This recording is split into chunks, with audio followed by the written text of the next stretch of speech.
в първенството.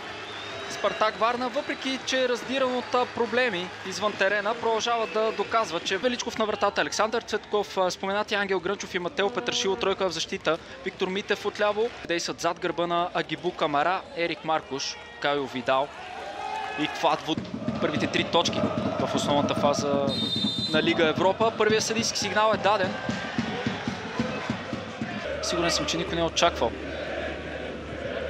преди началото на сезона Спартак Варна да се намира в позиция близост до върха. Сега възможност, изстрел 1-0.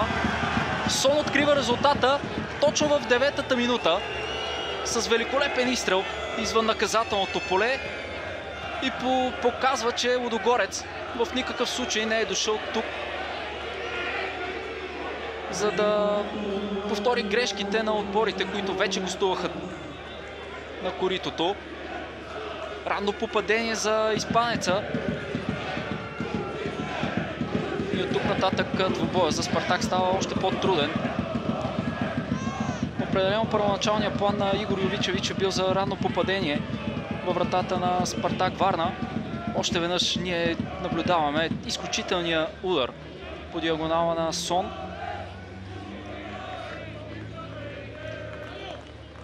Много мощен, много плътен удар. Ще се понрави на феновете на Спартак това подаване към Бернардо Колто от страна на Ангел Грънчов.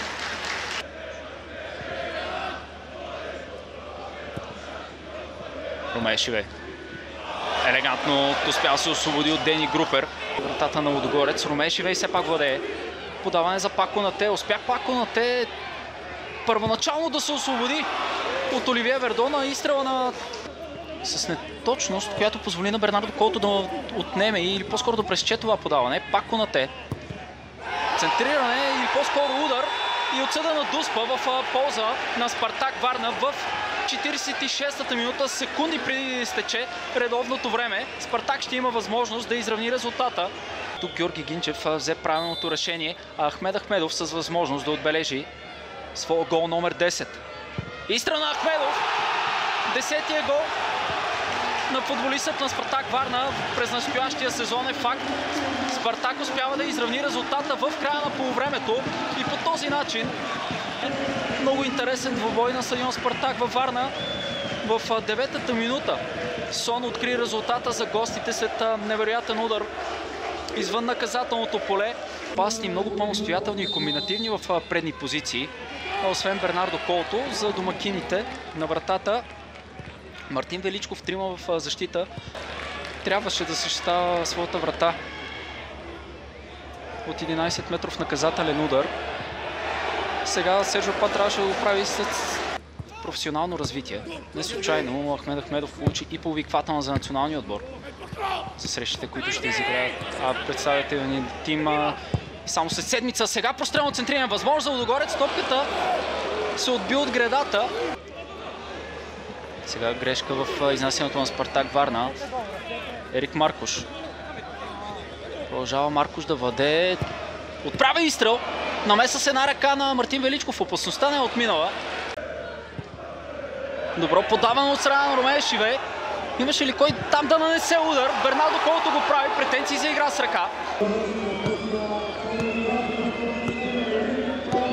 Същото важи и за Квадво Дуа, който отстъпва своята позиция на Роан Крус. Бернардо Колто пък в тази ситуация не успя да спечели нещо повече за своя тим, дори напротив.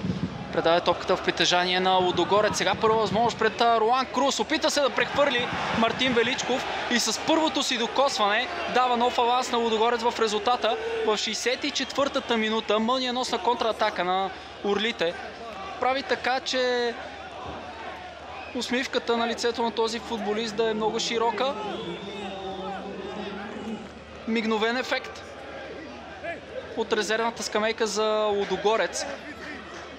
И споменавайки ви, че Бернардо Колто не успя да спечели нищо в позитив на своя отбор и предаде топката в притежание на Лудогорец, точно от това се нуждаеха и Орлите. От малко повече свободно пространство в предни позиции. Аслак Фолден Витри, появил се от резервната скамейка, подаден на друг футболист. Сторил също. Получи се рикошет. Мартин Величков с изчистване. Възможно за Лудогорец. 3-1. В 80-та минута Оливие Вердон, струва ми се, слага точка на спора за това кой ще бъде крайен победител в днешната среща.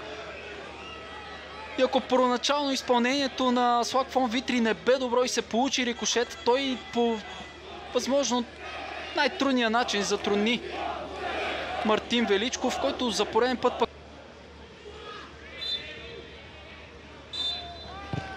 те идват точно в този момент. Последен съдийски сигнал на Георги Гинчев. Последният двубой от първата част на редовния сезон.